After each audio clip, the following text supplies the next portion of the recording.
Chapter 3. This is no mortal business, nor no sound, that the earth owes. Shakespeare. We now return to the mention of Montoni, whose rage and disappointment were soon lost in nearer interests than any which the unhappy Emily had awakened.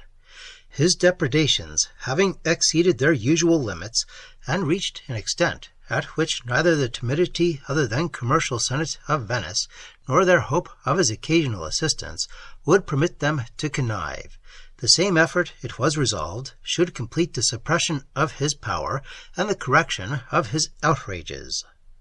While a corps of considerable strength was upon the point of receiving orders to march for Udolpho, a young officer, prompted partly by resentment for some injury received from Montoni, and partly by the hope of distinction, solicited an interview with the minister who directed the enterprise. To him he represented that the situation of Udolpho rendered it too strong to be taken by open force, except after some tedious operations. That Montoni had lately shown how capable he was of adding to its strength all the advantages which could be derived from the skill of a commander, that so considerable a body of troops as that allotted to the expedition could not approach Udolpho without his knowledge, and that it was not for the honor of the Republic to have a large part of its regular force employed for such a time as the siege of Udolpho would require upon the attack of a handful of banditti. The object of the expedition, he thought, might be accomplished much more safely and speedily by mingling contrivance with force. It was possible to meet Montoni and his party without their walls, and to attack them then, or by approaching the fortress with the secrecy consistent with the march of smaller bodies of troops, to take advantage either of the treachery or negligence of some of his party, and to rush unexpectedly upon the whole, even in the castle of Udolpho. This advice was seriously attended to, and the officer who gave it received the command of the troops demanded for his purpose. His first efforts were, accordingly, those of contrivance alone.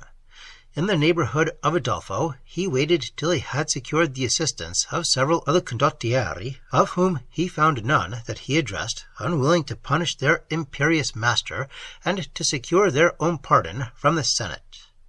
He learned also the number of Montoni's troops, and that it had been much increased since his late successes.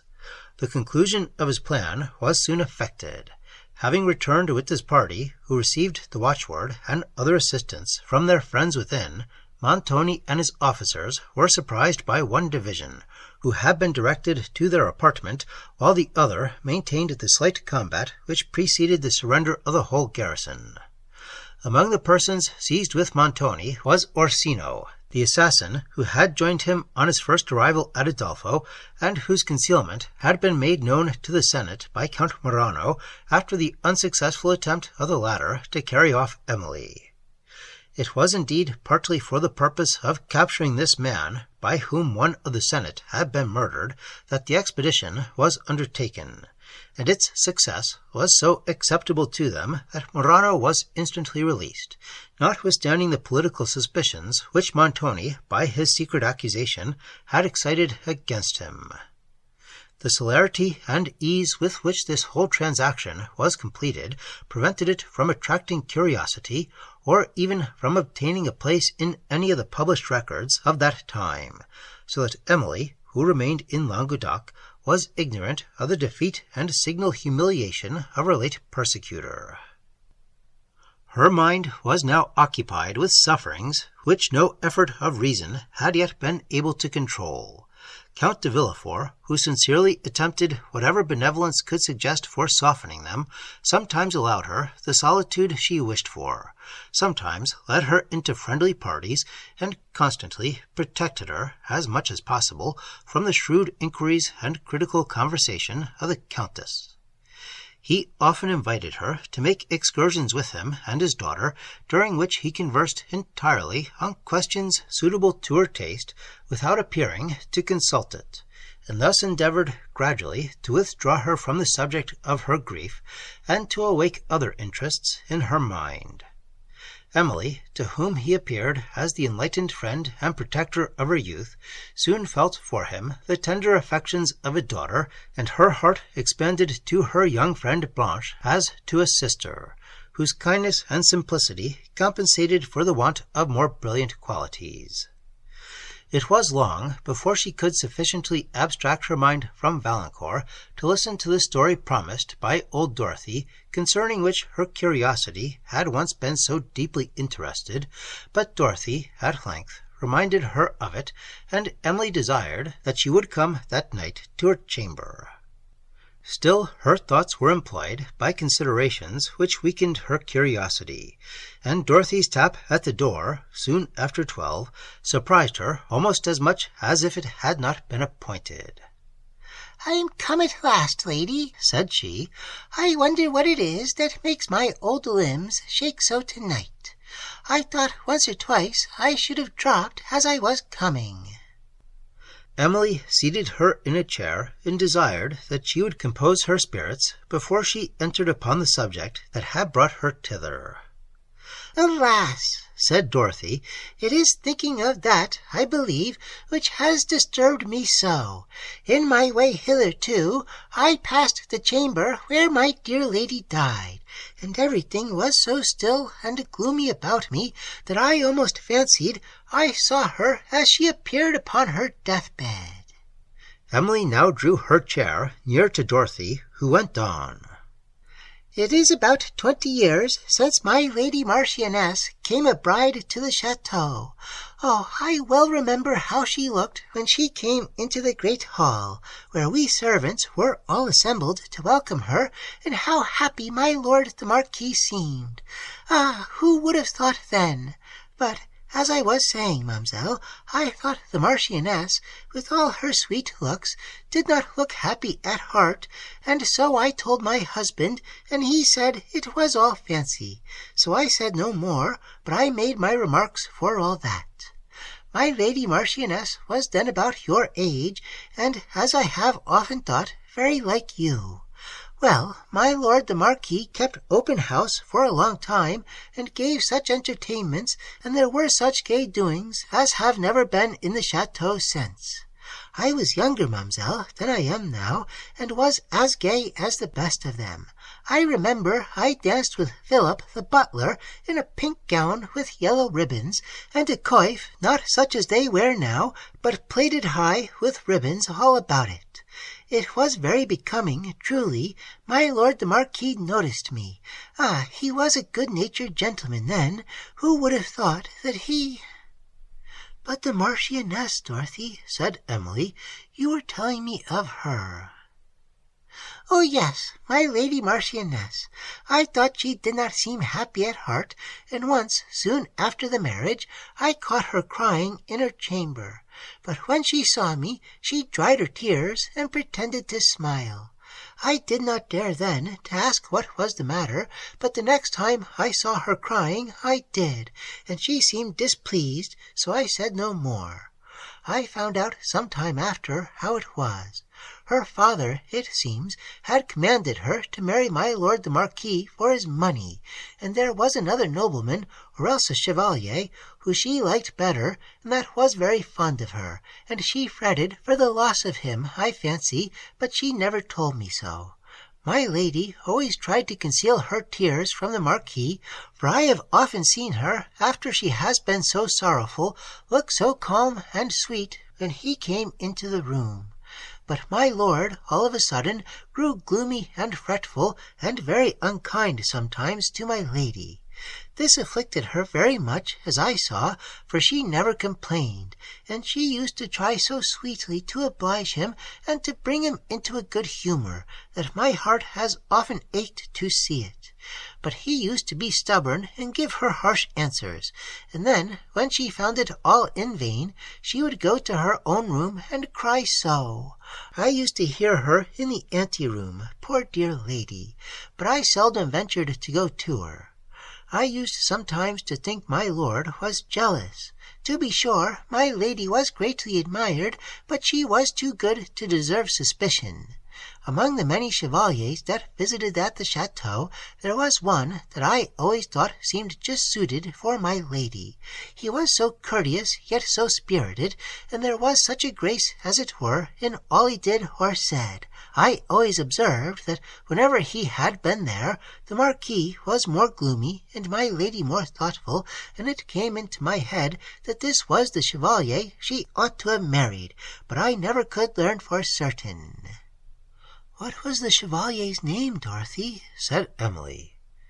"Why, that I will not tell even to you, mamselle, for evil may come of it.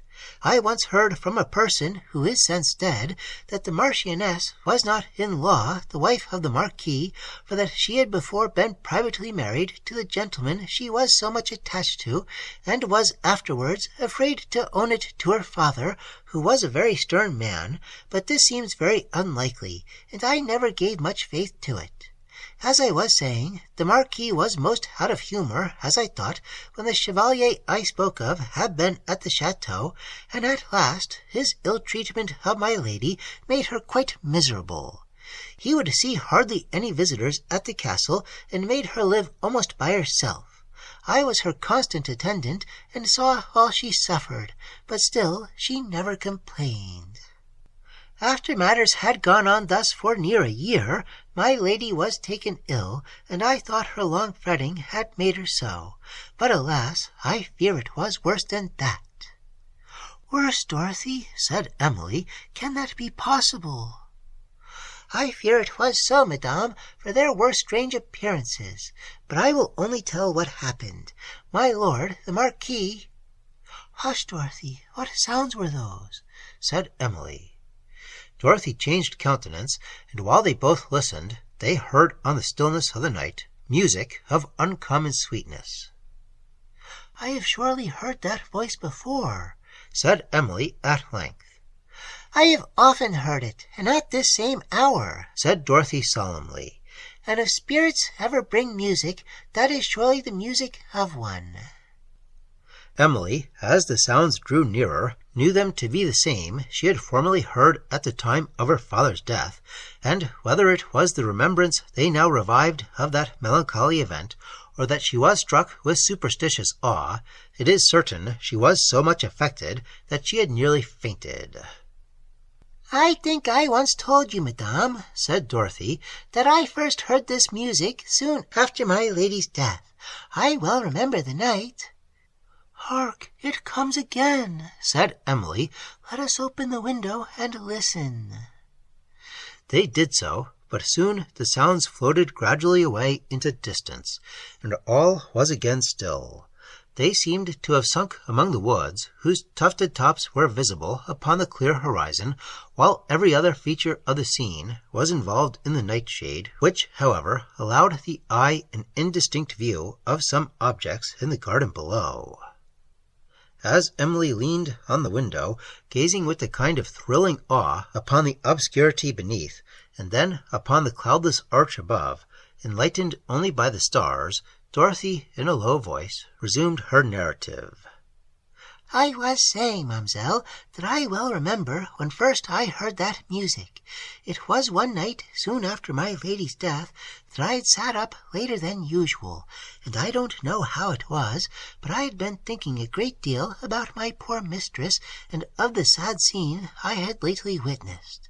The chateau was quite still, and I was in a chamber at a good distance from the rest of the servants, and this, with the mournful things I had been thinking of, I suppose, made me low-spirited, for I felt very lonely and forlorn, as it were, and listened often, wishing to hear a sound in the chateau, for you know, mamselle, when one can hear people moving, one does not so much mind about one's fears.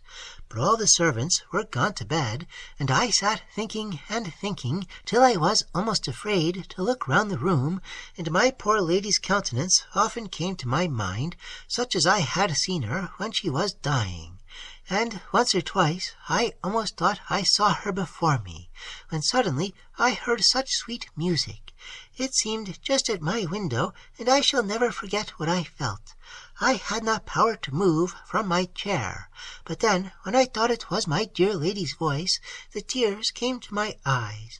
I had often heard her sing in her lifetime, and to be sure she had a very fine voice. It had made me cry to hear her many a time when she had sat in her oriel of an evening, playing upon her lute such sad songs, and singing so. Oh, it went to one's heart. I have listened in the antechamber for the hour together, and she would sometimes sit playing with the window open when it was summer-time, till it was quite dark.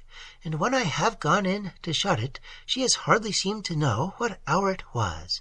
But as I said, madame, continued Dorothy, when first I heard the music that came just now, I thought it was my late lady's, and I have often thought so again when I have heard it, as I have done at intervals ever since. Sometimes many months have gone by, but still it has returned. It is extraordinary, observed Emily, that no person has yet discovered the musician. Aye, mamselle, if it had been anything earthly, it would have been discovered long ago. But who could have the courage to follow a spirit? And if they had, what good could it do? For spirits, you know, ma'am, can take any shape or no shape, and they will be here one minute, and the next, perhaps, in a quite different place. Pray resume your story of the Marchioness, said Emily, and acquaint me with the manner of her death. I will, ma'am, said Dorothy, but shall we leave the window? This cool air refreshes me, replied Emily, and I love to hear it creep along the woods, and to look upon this dusky landscape. You were speaking of my lord, the Marquis, when the music interrupted us. Yes, madame, my lord the Marquis became more and more gloomy, and my lady grew worse and worse, till one night she was taken very ill indeed. I was called up, and when I came to her bedside, I was shocked to see her countenance. It was so changed. She looked piteously up at me, and desired I would call the Marquis again, for he was not yet come, and tell him she had something particular to say to him. At last he came, and he did, to be sure, seem very sorry to see her, but he said very little. My lady told him she felt herself to be dying, and wished to speak with him alone. And then I left the room, but I shall never forget his look as I went. When I returned, I ventured to remind my lord about sending for a doctor, for I supposed he had forgot to do so in his grief. But my lady said it was then too late. But my lord, so far from thinking so, seemed to think lightly of her disorder, till she was seized with such terrible pains. Oh, I never shall forget her shriek. My lord then sent off a man and horse for a doctor, and walked about the room and all over the chateau in the greatest distress. And I stayed by my dear lady, and did what I could to ease her sufferings. She had intervals of ease, and in one of these she sent for my lord again. When he came, I was going, but she desired I would not leave her. Oh, I shall never forget what a scene passed. I can hardly bear to think of it now. My lord was almost distracted, for my lady behaved with so much goodness, and took such pains to comfort him, that if he ever had suffered a suspicion to enter his head, he must now have been convinced he was wrong. And to be sure, he did seem to be overwhelmed with the thought of his treatment of her, and this affected her so much that she fainted away. We then got my lord out of the room. He went into his library and threw himself on the floor, and there he stayed, and would hear no reason that was talked to him. When my lady recovered, she inquired for him, but afterwards said she could not bear to see his grief, and desired we would let her die quietly. She died in my arms, mamselle, and she went off as peacefully as a child, for all the violence of her disorder was past. Dorothy paused and wept, and Emily wept with her, for she was much affected by the goodness of the late Marchioness, and by the meek patience with which she had suffered. When the doctor came, resumed Dorothy, alas, he came too late. He appeared greatly shocked to see her, for soon after her death a frightful blackness spread all over her face. When he had sent the attendants out of the room, he asked me several odd questions about the Marchioness, particularly concerning the manner in which she had been seized, and he often shook his head at my answers and seemed to mean more than he chose to say. But I understood him too well. However, I kept my remarks to myself, and only told them to my husband, who bade me hold my tongue. Some of the other servants, however, suspected what I did, and strange reports were whispered about the neighborhood, but nobody dared to make any stir about them. When my lord heard that my lady was dead, he shut himself up and would see nobody but the doctor, who used to be with him alone sometimes for an hour together, and after that the doctor never talked with me again about my lady. When she was buried in the church of the convent, at a little distance yonder, if the moon was up, you might see the towers here, ma'amselle, all my lord's vassals followed the funeral, and there was not a dry eye among them, for she had done a good deal of good among the poor. My lord the Marquis, I never saw anybody so melancholy as he was afterwards, and sometimes he would be in such fits of violence that we almost thought he had lost his senses. He did not stay long at the chateau, but joined his regiment, and soon after all the servants except my husband and I received notice to go, for my lord went to the wars. I never saw him after, for he would not return to the chateau, though it is such a fine place, and never finished those fine rooms he was building on the west side of it, and it has, in a manner, been shut up ever since, till my lord the Count came here." "The death of the Marchioness appears extraordinary," said Emily, who was anxious to know more than she dared to ask.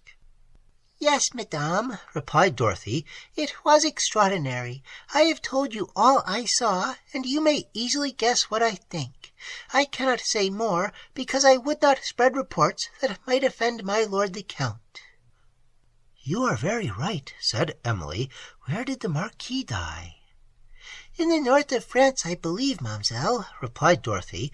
"I was very glad when I heard my lord the Count was coming, for this had been a sad, desolate place these many years, and we heard such strange noises sometimes after my lady's death that, as I told you before, my husband and I left it for a neighboring cottage. And now, lady, I have told you all this sad history and all my thoughts, and you have promised, you know, never to give the least hint about it." "I have," said Emily, "and I will be faithful to my promise, Dorothy. What you have told me has interested me more than you can imagine. I only wish I could prevail upon you to tell me the name of the chevalier whom you thought so deserving of the Marchioness."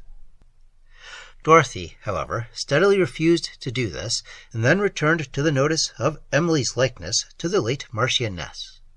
"There is another picture of her," added she, "hanging in a room of the suite that was shut up.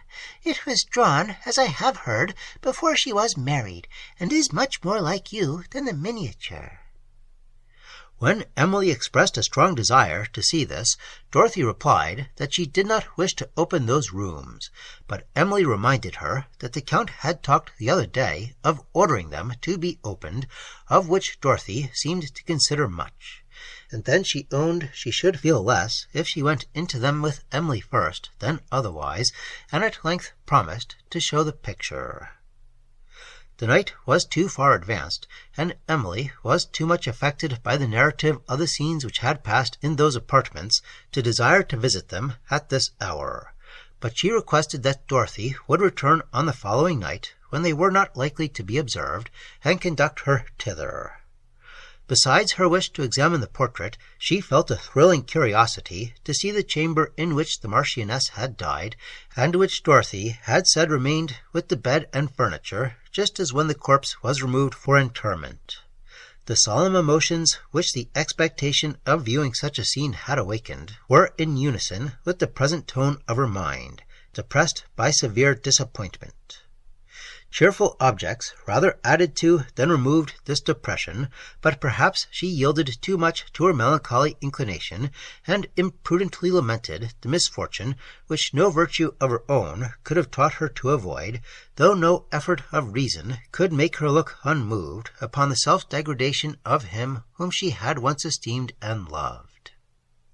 Dorothy promised to return on the following night with the keys of the chambers, and then wished Emily good repose, and departed.